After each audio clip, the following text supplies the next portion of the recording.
नमस्कार। आज हम देवभूमि के इस अत्यंत पवित्र कुल्लू जनपद के निरमंड तहसील के देवढांक नाम से प्रख्यात स्थान पर हैं। यहाँ पर ढांकेश्वर महादेव के नाम से प्रसिद्ध यह अत्यंत प्राचीन काल का मंदिर है। इस मंदिर की जो सबसे बड़ी विशेषता है वह है इसका प्राकृतिक स्वरूप। कठोर पत्थरों के बीच में एक गुफा है। उस गुफा के रास्ते भगवान शिव यहाँ से होते हुए श्रीखंड महादेव तक भीतर ही भीतर गए थे। तो जहाँ से उन्होंने इस गुफा के रास्ते प्रवेश किया था, उसी प्रवेश द्वार पर भगवान की संपूर्ण आकृति अंदर बनी हुई है। भगवान शिव हैं, माता पार्वती हैं, उनके पुत्र गणेश हैं और कुछ आकृतियाँ भगवान हनुमान जी की भी हैं, माता दुर्गा की भी हैं। कालांतर में इसे यहाँ के भक्तों ने मंदिर के रूप में स्थापित किया और इस मंदिर के भीतर का जो स्वरूप है, आइए हम चल के उसको देखते हैं।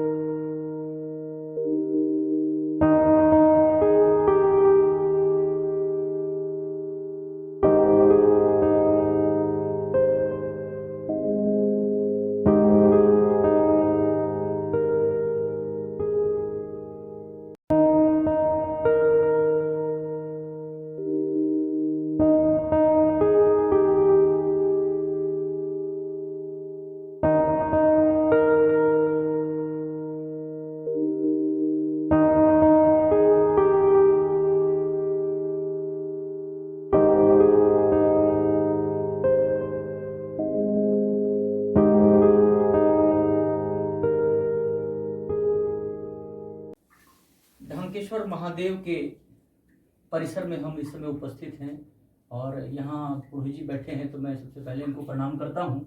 और आपका शुभ नाम क्या है पुरोहित जी? मदन शर्मा जी। मदन शर्मा जी। इस परिसर में मैं देख रहा हूँ कि जितने भी आकृति है वो सब प्राकृतिक आकृति देवताओं को दिख रही है। प्रकृति है जी। जी, तो आप हमें जरा सा बताएंगे कि ये किसकी आकृति ऊपर से दिख रही है? यहाँ देखो, ये है गणपति महाराज गणेश भगवान जी, जल चला हुआ है। जी जी। ये नाग देवते है जी, नाग देवता। अच्छा जी। ये गंगा मैया है जी, जल चलता है इसमें। जी जी। कलश में जी। ये शिवलिंग है। जी जी। इसके ऊपर भी पानी चलता है यहाँ। जी जी जी। अच्छा, इसमें जो पानी आ रहा है वो बिल्कुल स्वाभाविक रूप से अंदर से आ रहा है? अंदर से। अच्छा जी, ठीक है। फिर आपके पीछे भी दिख रहा है, हमें जरा इसके बारे में। शक्ति माता जी। शक्ति माता जी। अच्छा, माता पार्वती। अच्छा, उधर और भी कुछ आकृति दिख रही है? हाँ, ये ब्रह्मा विष्णु शिव, इधर 3 मूर्तियां है। अच्छा जी, ये सब प्राकृतिक रूप में यहाँ उभरे हुए हैं सब। हाँ जी। अच्छा जी, अच्छा जी। पानी और इधर से भी ये जो आ रहा है, ये कब से आ रहा है? कितने कुछ इसका इतिहास? तो प्राचीन काल से है। अच्छा जी। बूंद बूंद गिरती है प्राचीन काल। बूंद बूंद गिरती रहती है दिन रात 24 घंटे। 24 घंटे। अच्छा, फिर ये पानी कहीं आप लोग इकट्ठा करते हैं या ऐसे ही नीचे बह जाता है? ये कुंड है यहाँ जी। अच्छा, यहाँ कुंड भी है नीचे? हाँ जी, इससे अच्छा खाली करते हैं। जी जब जी। फुल हो जाता है तो बाल्टी से खाली करते हैं। जी जी जी। अच्छा पंडित जी, ये शिवलिंग बने हैं, ये क्या यहीं से मिले या कहीं से लाए गए? ये साधुओं ने स्थापना की है जी, पूजा के लिए। किसने? साधु महात्मा लोग। अच्छा, महात्मा लोगों ने पहले यहाँ स्थापना की हुई। स्थापना की हुई ये है। एक ही पत्थर में माता का अर्घा भी बना है, शिवलिंग भी है, हाँ जी, और नाग साथ में नाग देवता भी इसी पत्थर में उकेरे गए हाँ हैं। जी, इसमें और ये साथ में नंदी भगवान भी बगल में रखे हुए हैं। नंदी ये एक ही पत्थर के यहाँ बने हुए हैं। अच्छा, ये बाहर से जो यहाँ पूर्व के पुरोहित जी रहे होंगे, उन्होंने यहाँ लाके इनको स्थापित किया हुआ है। हाँ जी।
ये एक आकृति दिख रही है, ये किस देवता का प्रतीक लगता है पंडित जी? ये दिख रहा है जी शेर जी। का। अच्छा। शेर के एक जैसे कान है, जी जी। इधर मुख है, हम्म। ऐसा दिख रहा तो है। हाँ, मैंने किसी न किसी देवता का स्वरूप बना हुआ है, हाँ जी। जिस पर आस्था के रूप में लोग यहाँ सिंदूर लगाए जाते हैं। हाँ जी। अच्छा, ये भगवान का डमरू है। अच्छा जी, ये किसकी आकृति है? ये महावीर हनुमान जी है। अच्छा, ये महावीर हनुमान जी का है स्वरूप। अच्छा, ये हाथ में पर्वत उठाए हुए हैं ऐसा? ये देखो गदा है। ये इनकी गदा है। अच्छा, ये बिल्कुल प्राकृतिक आकृति में भगवान का स्वरूप यहाँ दिखता है। ये जो आकृति दिख रही है, ये आकृति ऊपर जटाजूट भी दिख रहा है, और ये मुख की पूरी आकृति है, कान दिख रहे हैं, मुंह खुला हुआ है, मुंह के भीतर से जीवा बाहर आई हुई है, और कमर से ऊपर बल्कि छाती तक का ये पूरा हिस्सा दिख रहा है। ये किसका स्वरूप है पंडित जी? ये है भगवान भोलेनाथ जी का जी। अच्छा, जब वो इधर से आए थे अंदर, हाँ जी हाँ जी, तो यहाँ पे उनकी ये आकृति बनी है। भस्मासुर की डर से यहाँ जी, से जी। श्रीखंड चले गए थे। चले गए थे। ये अंदर जो अंदर की ओर गुफा है, हाँ जी, ये गुफा यहाँ से चलते हुए कहाँ जाती है? श्रीखंड कैलाश। श्रीखंड कैलाश तक जाती है। हाँ जी।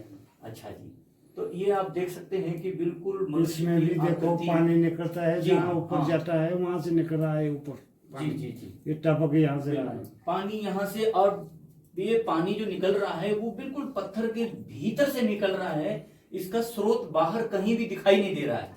हाँ जी। तो भीतर से निकल रहा है, ये भी अपने आप में एक बड़ा रहस्य है कि ये पानी यहाँ कहाँ से आ रहा है।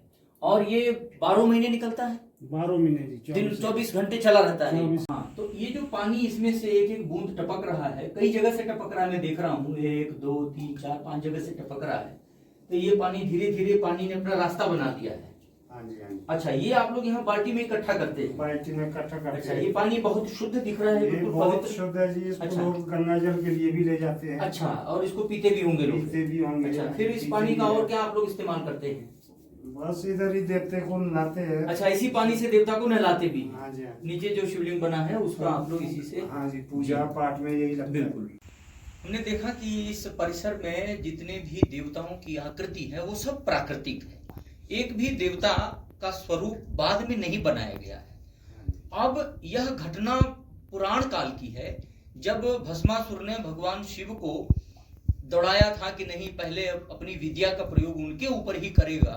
तो उससे बचने के लिए भगवान शिव सतलुज के किनारे से होते हुए यहाँ तक आए थे, और यहाँ इस चट्टान में टकराए थे, और टकरा कर फिर उन्होंने भागते भागते ही गुफा बना ली थी। और उस गुफा के रास्ते जब वो अंदर की ओर गए, तो इस गुफा में चूंकि यहीं से इसकी शुरुआत हुई थी, तो वो सारे देवताओं की एक आकृति यहाँ स्वाभाविक रूप से उभर गई है।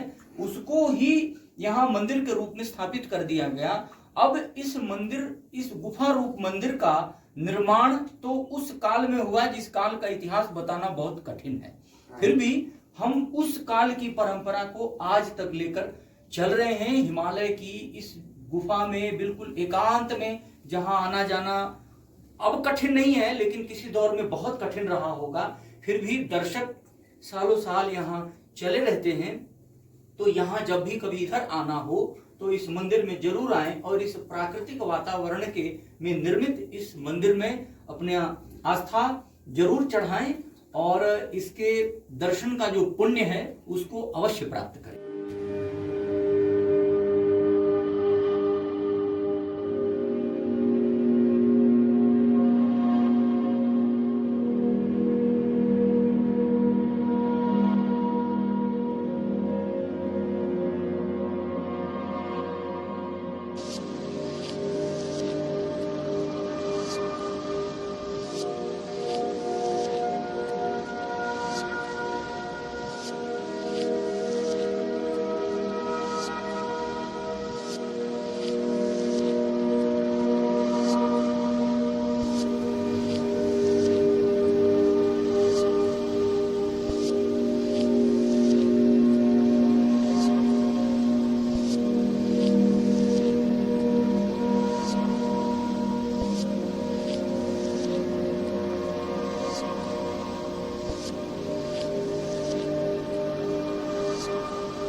नमस्कार जी। नमस्कार। आज हम ढांकेश्वर महादेव के इस मंदिर में पहुंचे हैं और हिमालय के इस ऊंची चोटी पर बने हुए इस मंदिर के कुछ इतिहास पर बात करने के लिए इस इलाके के बहुत अच्छे शिक्षित इतिहासकार और भारत की संस्कृति को, भारत की धार्मिक आस्थाओं को पुस्तकों में उपस्थापित करने के लिए दीपक जी ने बहुत सारा श्रम किया है। तो आज हमारे साथ सौभाग्य से ये मिले हैं, तो इनसे हम इस ढांकेश्वर महादेव के इतिहास पर बात करेंगे। तो दीपक जी, आप ये बताएं कि क्या है इस मंदिर का इतिहास? देखो पांडे जी, ये पौराणिक घटना है जी। ये उस कालखंड की घटना है जब भस्मासुर राक्षस होता था जी। भस्मासुर को हमारे लोक भाषा में लोक कवि ने उसे शाहकाल नाम दिया है। हाकाल, शाहकाल, धूकाल जी। तीन ये बहुत बड़े बड़े राक्षस थे, दैत्य थे जी। तो भस्मासुर को जब वरदान प्राप्त हुआ शिव जी के द्वारा, जी। वो भस्म कंगन प्राप्त हुआ उनको, जी। जी। तो बाद में जब उसके मन में कुविचार आया, पार्वती के प्रति जो कुविचार आया जी। तो उन्होंने शिव जी को पूरे जो सतलुज घाटी है हमारी, जी। ये पूरा बिलासपुर तत्ता पानी से लेकर जी। पूरा जो क्षेत्र है, जी। इधर से शंकर भगवान भागे भागे जी। और उनके पीछे दैत्य भस्मासुर वो भी जी। पीछे दौड़ता रहा जी। और चलते चलते बैल गांव होते हुए जी। अपने नंदीगण, उनका जो बैल था नंदी, जी। वो भी यही था जी। और वो नीचे बैल में थक गया जी। और वहां बैठ गया और वहां से इस ढाक में जी। शंकर भगवान सीधे ऊपर आए जी। और एक बहुत बड़ी चट्टान है जी। और शंकर भगवान ने उसमें अंदर चले गए जी। और उस जो गुफा का जो जिस जहाँ से अंदर प्रवेश किया जी। उसको बंद कर दिया। बंद कर। भस्मासुर ने देखा, उसको पता चला कि शंकर भगवान के इधर से गए हैं जी। और भस्मासुर को जब शक हुआ जी। तो उन्होंने अपने नाखून से, जी। दंत और नाखून से इस चट्टान को कुरेदा जी। और आप देख रहे हैं चट्टान में काफी बड़े बड़े निशान पड़े हैं। जी। जी। अब ये प्रवेश द्वार बने हैं हमारे लिए। जी। तो यहाँ जाकर के वो कुछ दिन बैठे, विश्राम किया। जी। जैसे दौड़ते दौड़ते भस्मासुर जब यहाँ आए तो भस्मासुर ने शंकर भगवान को पकड़ने की कोशिश की जी। और शंकर भगवान अंदर देवढाक में जो अंदर गुफा बनी है, प्राकृतिक गुफा है जी। इसमें अंदर एक सुरंग मार्ग से जी। वो श्रीखंड की ओर प्रस्थान किया उन्होंने। जी। तो पीछे से भस्मासुर भी उनके पीछे उसी सुरंग के मार्ग से जी। श्रीखंड पीछा करते हुए जी। जी। पहुंचे। जी। उसके बाद कालांतर में लोक आस्था के चलते जी। जब पता चला कि यहाँ शंकर भगवान, जिसको लोगों ने एक शंकर तपस्थली बना दिया, उन्होंने यहाँ विश्राम किया। जी। और उसमें साथ में ये जो प्राकृतिक अंदर देख रहे हैं, इसमें पार्वती जो है विराजमान है, शंकर भगवान है, गणेश जी हैं और नाग देवता है।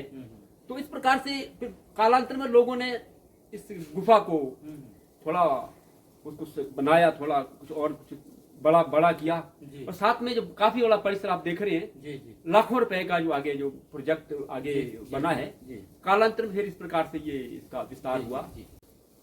गुफा के भीतर जो मंदिर का स्वरूप है, इनमें सामान्य दिनों में जब लोग कम आते जाते हैं तो इसी मार्ग से आना और जाना होता है जी।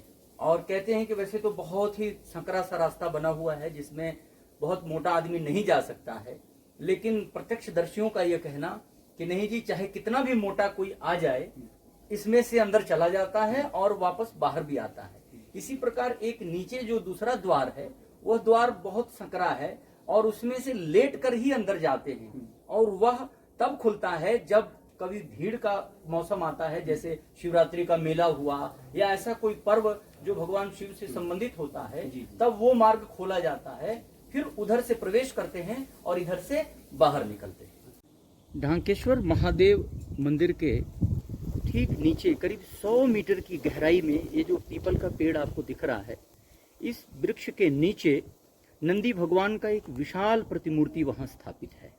ये ऊपर से बिल्कुल 100 मीटर से भी ज़्यादा गहरा दिख रहा है। इसको जाने के लिए ही मंदिर के परिसर से अब तो बहुत बढ़िया मार्ग बना दिया गया है, जिसे आप देख रहे होंगे। ये लाल रंग की जो टाइल्स लगी हैं, इस टाइल्स के रास्ते हम उस मंदिर तक जाते हैं और उस मंदिर के ही पीपल के वृक्ष के नीचे से ही 700 होते हुए बिल्कुल सतलुज की नदी तक जाने का बना हुआ है। वहाँ बहुत सारे श्रद्धालु दर्शक आते हैं तो पहले वहाँ जाकर स्नान करते हैं और इसी मार्ग से नंदी जी को स्पर्श करते हुए फिर ये इस मंदिर में आते हैं और यहाँ आकर भगवान का दर्शन करते हैं।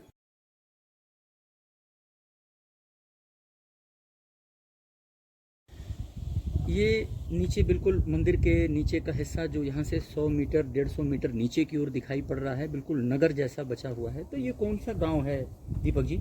डॉक्टर पांडे जी, ये बैल गांव है। वास्तव में इसका पुराना नाम कागजाती नाम है बैल है। बैल जी, शिव जी के बैल से इसको बैल कहा जाता है। अच्छा जी।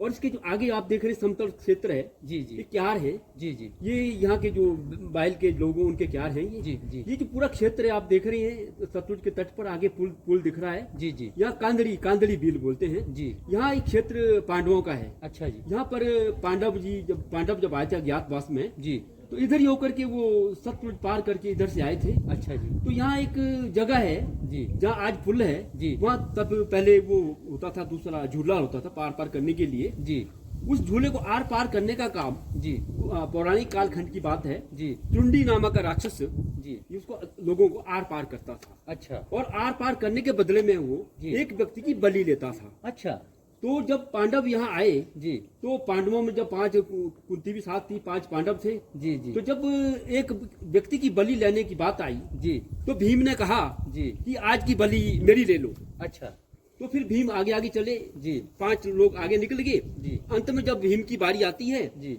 तो भीम और टुंडी का जो है वो बलि के लिए तैयार हो जाते हैं। जी, भीम जो है जी, टुंडी को अपनी पेट में डाल देता है अच्छा, और उसके बाद सारा जो टुंडी राक्षस बोलते हैं, जी जी, तो उसको इस प्रकार से यहाँ पर जो है उसको मार के खत्म कर देता है। अच्छा, इसलिए जिसका नाम आज भी, जी, इस जगह का नाम त्रुंडियो तौर, अच्छा, आज भी त्रुंडियो तौर बोलते हैं यहाँ पर। अच्छा, अच्छा, इस प्रकार से साथ में आगे कोयल जगह है। जी जी, कोयल कौरवों का क्षेत्र था। जी जी, जी, आज भी कोयल का मतलब कौरव से बना है। जी जी, इस प्रकार से कोयल बैल जी, दोनों ये पौराणिक स्थान है। जी, और यहाँ पर जो पार को कोयल में कौरव और जी, वाली साइड जी, जी, पांडव रहते हैं। जी। तो मंदिर से बिल्कुल नीचे जाने का रास्ता है इधर की ओर? अब बिल्कुल सीधा। जी, ये देखिए आप, ये अब प्रोजेक्ट का पुल लगा है। जी जी, यहाँ से थोड़ा आगे पहले झूला होता था, जी, अब तो यहाँ पुल लगे है। सीधा पास दत्तनगर निकलता है जी। अच्छा जी, अच्छा, दत्तनगर के सामने आप देखें हुड़ाधार, जी, ये हुड़ा दैत्य था। जी। हुड़ा दैत्य का वध भी ये कोयल बैल के मध्य में ड्रोपा नामक स्थान पर जी। हुड़ा दैत्य, आप लंबी धार देख रहे जी। हैं, हुड़ा दैत्य का हरि की पौड़ी वहाँ पर भी है, जी। ड्रोपू देवता के साथ। जी, तो वहाँ पर उसको मारा गया हुड़ा दैत्य को, और छिटक करके जो उसका जो शरीर है जी, पार हुड़ा धार के नाम से आज भी इसको हुड़ा धार कहा जाता है।